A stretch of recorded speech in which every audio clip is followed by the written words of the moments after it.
Imagine it. A quiet evening at Hogwarts. The candles flicker above the Great Hall. The sky outside painted with twilight blues and silvers. Somewhere in the castle, a door creaks open. Not from magic, but from memory. Inside that door lie hundreds of tiny secrets, pieces of the Harry Potter movies that were never fully told. Tonight, we're not here to chase drama or tension. We're just going to drift, gently, through those forgotten corridors of filmmaking, through incomplete facts, hidden stories, and soft behind-the-scenes whispers that make the magic of Hogwarts feel even more alive. And who knows? Maybe by the time you close your eyes, you'll feel like you're floating right there, beneath those enchanted ceilings, half dreaming, half remembering. So make yourself comfortable. Let your breath slow down, and let's begin. Every great story begins with something unexpected. In this case, it was a spell that never should have made it into the movie. You remember Lumos, right? The charm that lights up the wand's tip? Soft, glowing, simple. What you might not know is that during early rehearsals for Harry Potter and the Sorcerer's Stone, that spell wasn't even planned to be shown. The crew had designed the wand effects differently, using stage lights and hidden gels. But when Daniel Radcliffe accidentally whispered Lumos during a lighting test, the moment was so natural, so quietly magical, that the director decided to keep it. That one unplanned whisper became part of movie history. It's funny how sometimes the best parts of magic aren't written. They just happen. Maybe that's a lesson for all of us. Not every spark needs to be planned. Have you ever noticed how the Harry Potter movies sound different from other films? Not just the music, but the subtle noises, the echoes in the halls, the flutter of owl wings, the crackle of fire in Dumbledore's office. Sound designer Mike Newell once said that every noise had to feel half real, half dream. For example, the sound of the moving staircases was created by layering old wooden doors, whale calls, and a creaking piano bench. Whale calls.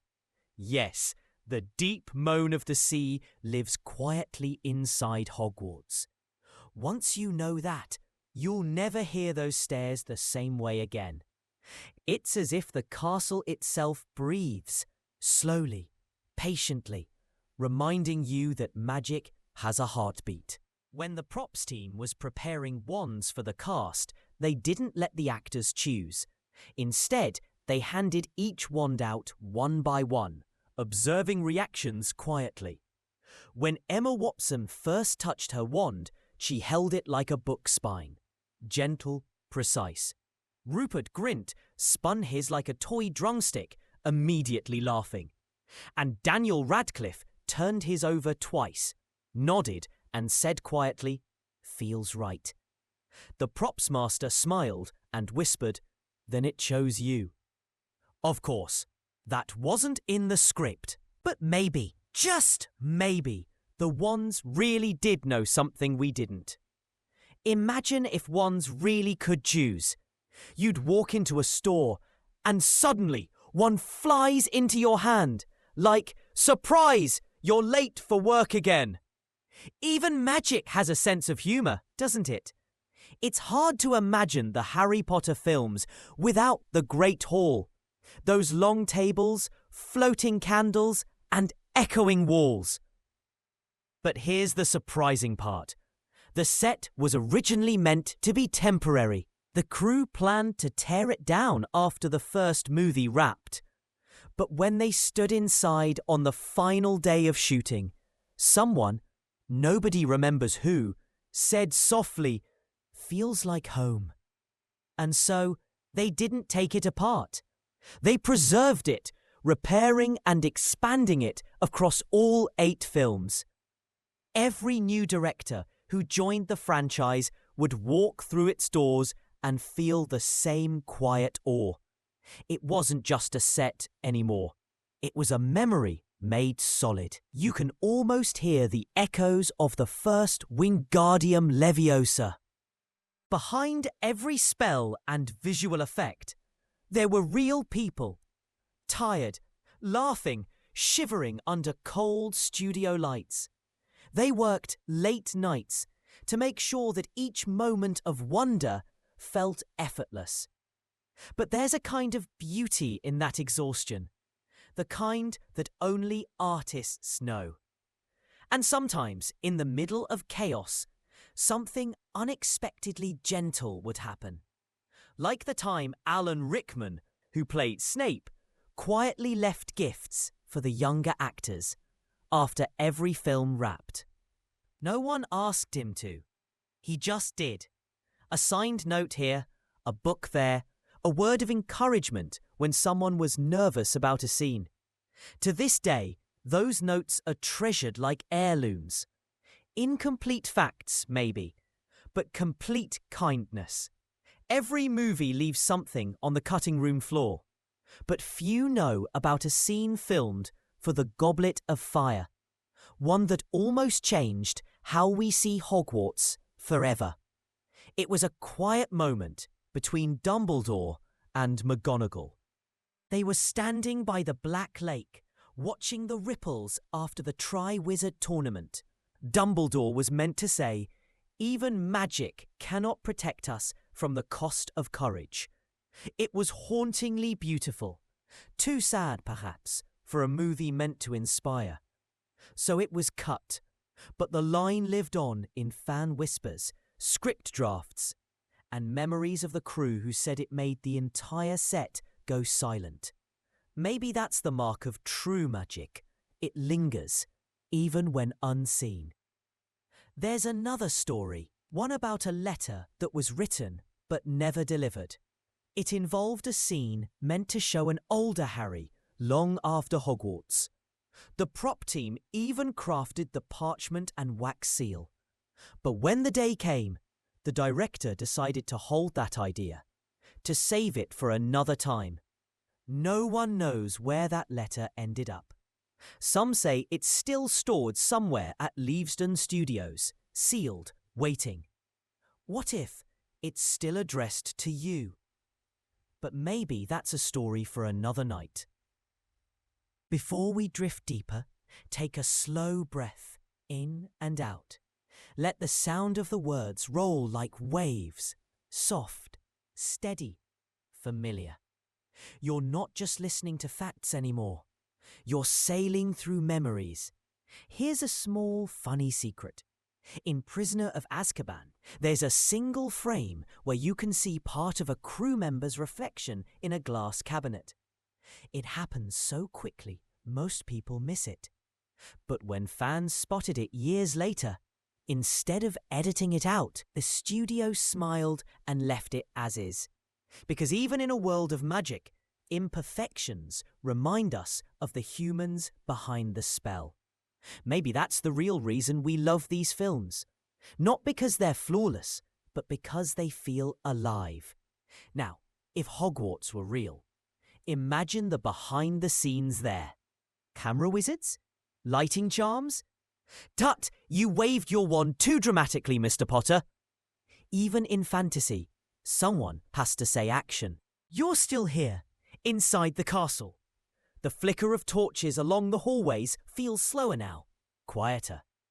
Somewhere far above, an owl shifts its wings, and the sound echoes like a sigh. It's that perfect time between being awake and dreaming, when stories feel more real than daylight. You've probably noticed the portraits in Hogwarts, the ones that move, whisper, and sometimes nap in their frames. But did you know that many of those portraits weren't digitally created at all? They were hand-painted, every brushstroke done by real artists from the London theatre scene. In fact, one portrait in the Chamber of Secrets was secretly painted to resemble the film's art director, Stuart Craig. He didn't know until the day of filming. When he walked onto the set and saw himself staring back, he paused and said quietly, "Well, at least I look distinguished." Everyone laughed, and they decided to keep it in. So somewhere inside Hogwarts, even now, a tiny echo of the real world hides in plain sight. It's comforting, isn't it, to know that magic leaves traces its makers. Now, you might imagine that the floating candles in the Great Hall were all CGI. But for the first film, they weren't. They were real, suspended by thin wires. The only problem was heat. After hours of filming, the wax began to melt through the strings, and one by one, the candles started falling. Nobody was hurt, just startled. And soon everyone was laughing, because in that moment, even magic obeyed the laws of gravity. After that, digital candles replaced the real ones. But that first shoot left behind a funny nickname among the crew. They called it the Night of Falling Stars. There was a room built for the Order of the Phoenix that fans never got to see. It was meant to be a hidden library, smaller than the main one, filled with odd trinkets and secret scrolls. The production team spent weeks designing it. Books were aged by hand. Even the dust was applied carefully, one corner at a time. But in the final cut, the scene was removed. No one knows what happened to it. Some say it was quietly dismantled. Others claim it's still locked behind a false wall at Leavesden Studios. Sometimes the most magical places are the ones no one ever sees. Robbie Coltrane, who played Hagrid, had a gift, not just for acting, but for keeping spirits high. During the filming of Prisoner of Azkaban, there was one particularly cold day. Everyone was tired, breath visible in the air, and spirits were low. Between takes, Robbie appeared wearing his full costume, but with bright pink earmuffs. He looked completely serious. He simply nodded at the director and said, "Ready when you are." The crew broke into laughter, and for a few minutes, nobody could hold a straight face. The warmth returned, not from the fire in the set, but from the shared joy. Here's a secret most fans never learned. In Goblet of Fire, the Yule Ball feast was originally filmed with a real banquet. Every dish was real food, steaming, fragrant, carefully prepared by a catering team who studied medieval recipes. It looked beautiful for about 20 minutes. Then, under the hot studio lights, the feast began to melt. Steam turned to condensation. Pudding sagged. Chocolate sculptures collapsed like sleepy ghosts. The cast had to pretend everything still looked perfect, while trying not to laugh or gag. Eventually, they replaced the dishes with painted props, but for a short time, Hogwarts truly smelled like roast goose, baked apples, and fresh bread. A gentle bit of symbolism. In nearly every Harry Potter film, the number 7 appears somewhere quietly in the background. On doorways, train carriages, even in the set designs for the classrooms. The set decorators added it intentionally.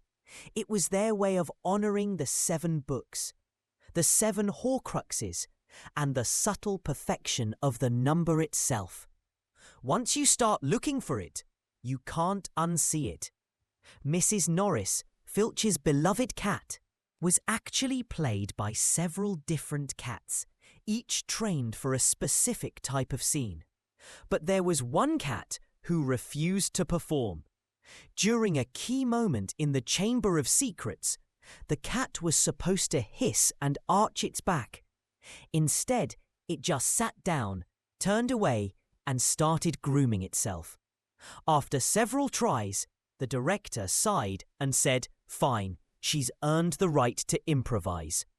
They kept the shot, No special effects, no CGI, just real magic. The kind that can't be faked. During the first table read of The Philosopher's Stone, the young cast sat together for the first time. None of them really knew each other yet. As they began reading, something strange happened. Each actor naturally fell into their character's rhythm, their tone, their laughter, their pauses. By the time they reached the sorting hat scene, everyone was smiling. The director later said it felt like watching the story come alive on its own, as if Hogwarts had been waiting for them all along. When the final film wrapped, Deathly Hallows Part 2, the crew gathered in the Great Hall one last time. Someone lit a single candle and placed it on the teacher's table. As they packed up the set, the candle kept burning. Hours passed. Lights turned off. People left quietly. But the candle stayed lit. A tiny golden flame in a room that had seen 10 years of magic. When a security guard returned hours later, the candle was still glowing. That quietness gave the shot its soul. Sometimes accidents know better than intention. The mirror of Erised wasn't made of glass. The crew discovered that real reflections picked up too many camera lights, so they used a sheet of silver mylar stretched tight over wood. It shimmered, bent light slightly, and gave that dreamlike look you remember. But there was one problem. It also reflected the crew. If you look closely in one early take, you can see the faint blur of a boom mic hovering like a ghost. They erased it later, but the crew joked that the mirror had its own desire to show everyone's dreams, not just the characters. When props were being made for the Half-Blood Prince, artists had to fill hundreds of blank pages for the potion books.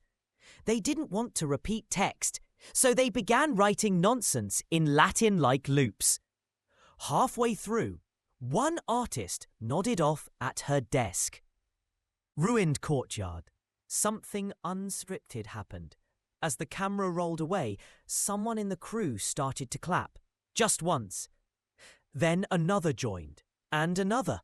Within moments, the entire set, hundreds of people, stood applauding through tears.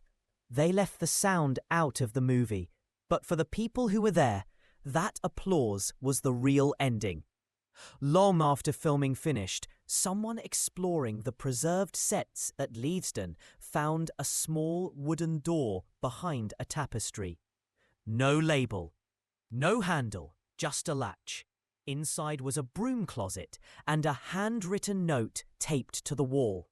Mischief managed. See you soon. No one claimed to have written it. The handwriting didn't match any known crew member. The door remains there, like a wink from the castle itself. The stories circle back to the Black Lake now. The reflection shivers. Dawn is somewhere beyond the hills, and the candle that floated on the water begins to fade. You've wandered through portraits and corridors, through laughter, chocolate, and whispers of applause. And somehow, it all feels peaceful, like drifting on a slow current toward morning. If your eyes are closing, let them. Let the lake grow still again. And when you wake, come back here. Follow this channel, and we'll light the candle again tomorrow night. Because the magic of stories never ends. It just rests quietly until someone presses play. The castle sleeps again. Outside, the air is cool and clear, and the Black Lake lies still beneath the stars. Somewhere in the distance, an owl calls once. Then, everything returns to quiet. It's in that quiet that the small stories start to surface. The ones that never found their way into interviews or bonus discs. They're softer, half-remembered things. Details tucked between takes, whispered over cups of tea, and laughed about years later. Let's wander through a few of them tonight. The wandwood that chose its shape. Long before the cameras ever rolled, a group of craftsmen sat in a small London workshop, carving wands by hand. Each was made from a different type of wood: ash, cherry, walnut, pine, and no two were alike. They tested dozens of designs before settling on the ones you know. One evening, a carver named Tom set down his knife, looked at the wand he'd been working on, and said, "This one." It kept bending slightly as it dried, refusing to stay straight. Instead of fixing it, he left the curve in. Later, when Daniel Radcliffe held it for the first time, he tilted it and smiled. "It feels like it's listening," he said. The carver laughed. "Good, then it's done." That tiny curve is still there in every close-up. A quiet reminder that imperfection can be part of destiny. The library that smelled of dust and ink. Every Hogwarts library scene was filmed on a real set, built from old English oak and shelves borrowed from an actual university collection. Before shooting, the crew sprinkled cinnamon and paper dust to create the right smell, a warm, comforting scent that made the space feel lived in. Emma Watson loved that smell. She said it reminded her of her grandmother's house. During breaks, she'd sit between takes with a real book from the shelf, reading until they called her back to set. Some of those books were blank. Some were filled with handwritten Latin. And one, tucked on the highest shelf, contained signatures from every member of the art department, their secret time capsule hidden in plain sight. The bridge that wasn't there. You know the wooden bridge that spans the gorge in later films? Narrow, crooked, swaying in the wind. It looks ancient, doesn't it? But it wasn't built until Prisoner of Azkaban. And even then, it didn't actually cross anything. The bridge stopped halfway.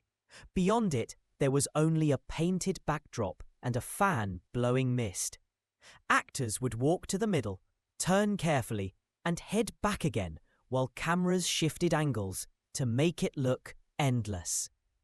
The illusion was so convincing that a visiting journalist once asked how high the drop was. A crew member winked and said, "Depends how far your imagination falls." The feathers that weren't feathers. In Chamber of Secrets, hundreds of envelopes fly through the Dursleys' living room, pouring from the fireplace in a blizzard of parchment and wax seals. Each envelope had to be light enough to float, yet sturdy enough to survive multiple takes. They weren't made of paper at all. They were crafted from thin silk, coated with dust so they'd flutter more slowly through the air. When you watch that moment now, letters swirling, Harry laughing, chaos everywhere, you're really watching thousands of pieces of fabric dancing on invisible threads. Later, when the scene wrapped, Daniel kept one and tucked it inside a book. He still has it, pressed flat between pages. He calls it the first letter that found me. The breakfast that went cold. On early morning shoots in the Great Hall, the food you see on the tables was real. Eggs, toast, sausages, everything fresh and steaming at dawn. But filming took hours, and under the studio lights, breakfast turned to stone. To keep the actors from getting sick, they replaced the real food with painted resin replicas halfway through the day. By lunchtime, the smell of varnish, mixed with the faint memory of bacon, hung in the air. Rupert Grint said it was like eating breakfast in a museum. Maybe that's why those morning scenes feel so still. They were frozen between real and unreal, just like dreams. The portrait that spoke only once. There's a portrait in half-blood prints of a witch holding a small green dragon. She only moves in one scene, nodding as the students pass. The actress behind the portrait, an extra from the art department, recorded just one line of dialogue. A single, that sound was never used. But during editing, the director left her nod in place, saying it felt right, as if the painting were quietly approving of the story unfolding. The actress later said that was her favourite performance. Sometimes the smallest nod can be louder than a speech. The hall that changed its sky, the enchanted ceiling of the Great Hall, wasn't always the same. Sometimes it showed stars, sometimes clouds. Once, it shimmered with soft gold light because someone forgot to adjust the filters on the sky projectors. Instead of reshooting, the director said, "Leave it. It looks like dawn." That golden sky stayed in the final cut, glowing over the tables like morning hope. A mistake turned into sunrise. The missing spellbook. When filming Order of the Phoenix, one prop spellbook disappeared between scenes. The crew panicked. It contained hours of hand-painted calligraphy and sketches. They searched for days, assuming it had been lost forever. Weeks later, a lighting technician found it inside a set drawer. Someone had used it to prop up a lamp. The corners were smudged, the pages bent, and yet it looked even more real. The art team decided to keep it that way. You can see it on Hermione's desk in one shot. A little worn, a little forgotten, but still full of wonder. Just like stories themselves.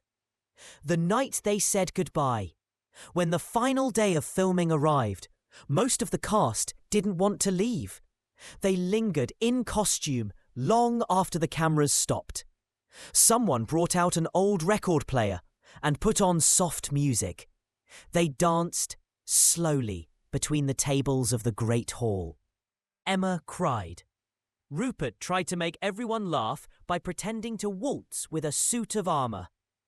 Daniel just stood for a while, looking at the ceiling, as if trying to memorise every floating candle. When they finally turned off the lights, the room seemed to sigh. A decade of magic exhaled at once. The tiny piece of Hogwarts that lives on. After the sets were dismantled, each cast member was allowed to take one small souvenir. Most chose something ordinary. A coin, a quill, a scrap of fabric. But one crew member pocketed a single stone from the courtyard floor. Years later, he placed it in his garden. Rain darkened it. Moss grew over it, and children played around it without knowing its story.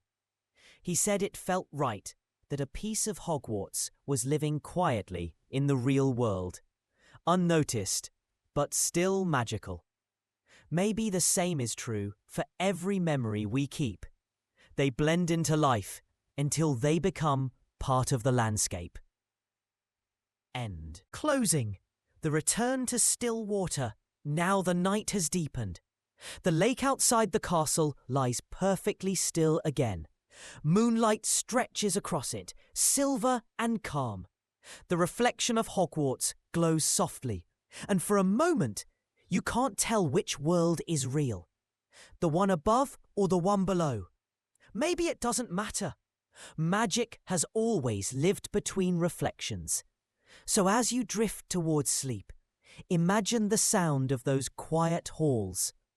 Books settling on shelves. A single candle flickering beside the window. The faint whisper of a spell you almost remember. Rest there for a while. Let the story close its eyes with you.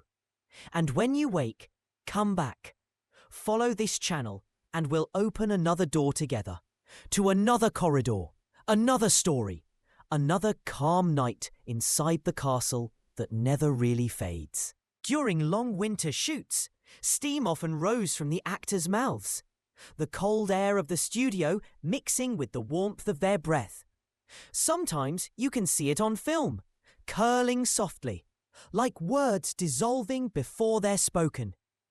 What you don't see are the wool socks hidden under their robes, the hand warmers tucked in sleeves, the tiny comforts that made the cold bearable. The magic wasn't just in spells. It was in keeping each other warm between takes. Some props carried little secrets. One of the wooden tables in the Great Hall had initials carved underneath, hidden from the cameras. No one knows exactly who carved them, just that they appeared one day and were never removed.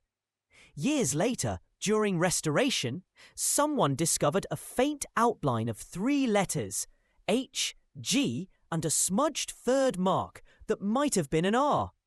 No one claimed it, but everyone smiled when they heard. Maybe it was an accidental tribute.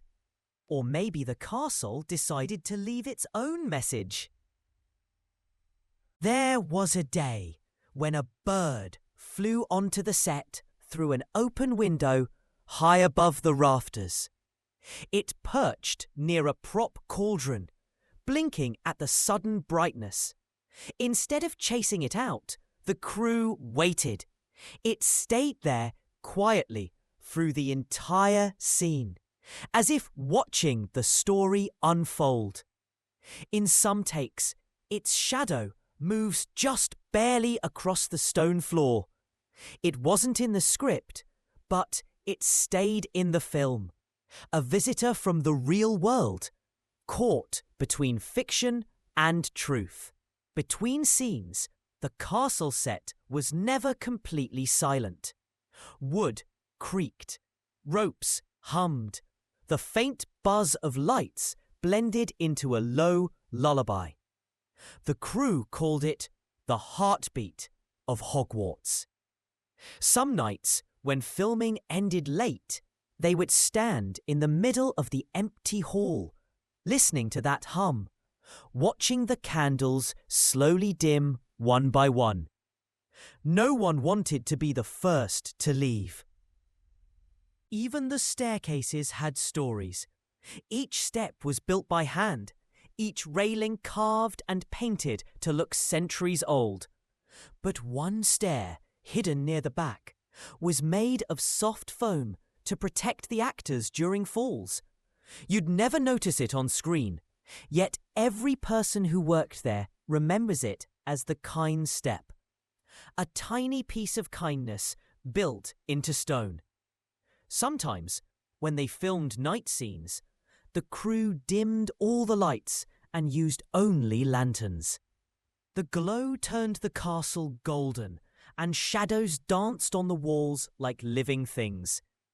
In those moments, the actors often spoke in whispers, not because they had to, but because the silence felt sacred. It said that one night, after everyone left, the cameras accidentally kept rolling for nearly an hour. When they checked the footage, nothing moved, just candles flickering softly and dust floating like snow. The assistant editor. Years later, when the sets were taken apart, a few crew members saved tiny scraps of wood, bits of fabric, or small stones from the floor. Each piece carried its own story. One stone, taken from the courtyard, still sits on a windowsill somewhere in London, glowing faintly in morning light. Another piece of old wood became a picture frame for a family photo. A few candle holders ended up in kitchens and living rooms, holding ordinary candles that flicker like the ones that floated above the Great Hall. Pieces of the castle scattered quietly into everyday life. There's a story about a young extra who appeared in just one scene, barely visible at the edge of the frame.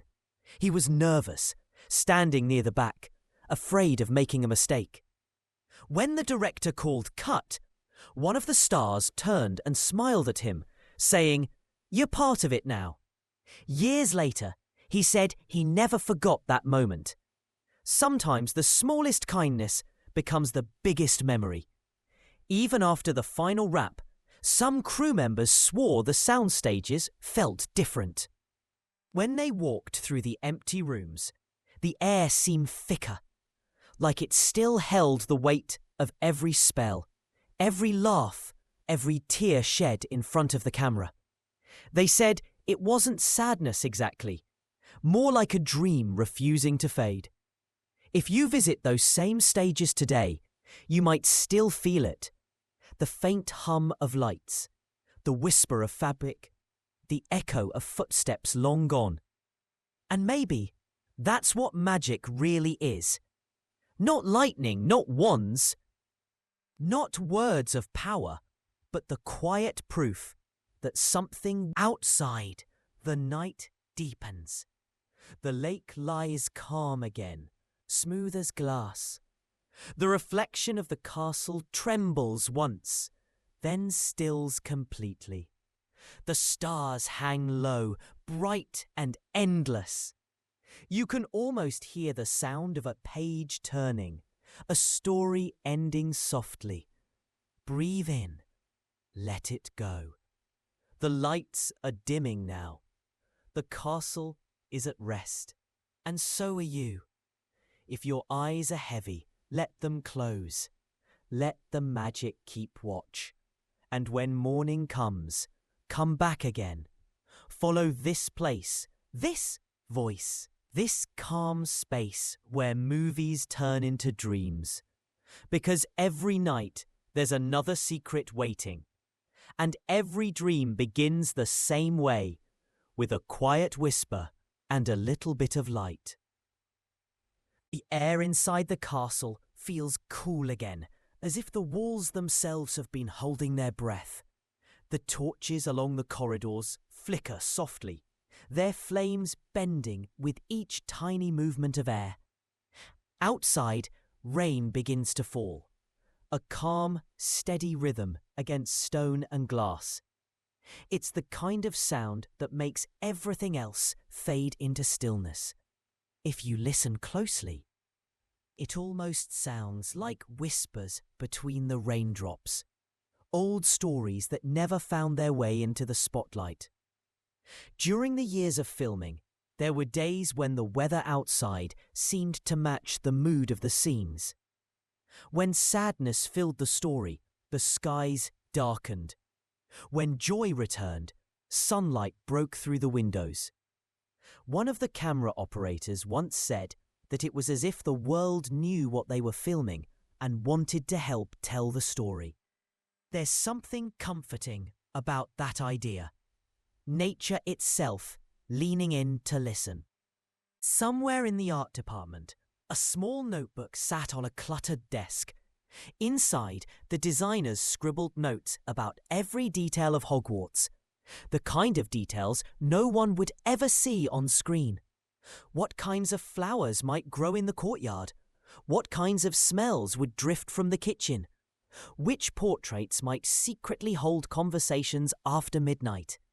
They wrote these things not because the audience would know, but because they wanted the world to feel alive. Even in silence, the notebook still exists, pages curled and ink faded. It's the invisible heart of the castle. Between scenes, the younger cast members sometimes played quiet games on set. Not noisy ones, whispered games that wouldn't disturb the sound crew. They made up riddles about the castle, pretended the staircases could move when no one was looking, left little drawings tucked behind props. Years later, when the set was reopened for the public, one of those drawings was still there, an owl sketched in pencil. Not all the moments were planned. During one rehearsal, a spell effect misfired, scattering feathers everywhere. The director started to yell, "Cut!" but everyone began to laugh instead. Soft, tired laughter after a long day. One of the actors picked up a feather, placed it in their hair, and said, "Maybe the castle just wanted to snow inside tonight." That line never made it into the script, but it stayed in everyone's memory. It's funny how accidents can feel more real than perfection. There was an old piano on one of the sound stages, used once for background music in a common room scene. After filming in one of the prop storage rooms, there was a long wooden shelf filled with labelled boxes, wands, scrolls, bits of parchment. But one box had no label. Inside were broken wand handles, chipped pieces of fake stone, and scraps of fabric. Instead of throwing them away, the prop makers kept them, calling it the box of almost. Things that didn't quite work, but still carried the energy of what they might have been. Maybe that's true for people. 2. We're all carrying a few pieces of almost inside us, quietly shaping what will become next. When the films reached their final chapter, the crew began to realize how much of their own lives had been spent inside those walls. Children had grown up there, friendships had formed, and even the smallest corners of the castle had become familiar. They used to joke that if you stayed too long on set, you might start dreaming in corridors and candlelight. Some of them did. They'd wake up hearing the echo of footsteps in their sleep. There's a story that when the last shot of the last film wrapped, someone turned off the lights in the Great Hall one final time. The candles were already gone, but the illusion of their glow lingered in the air.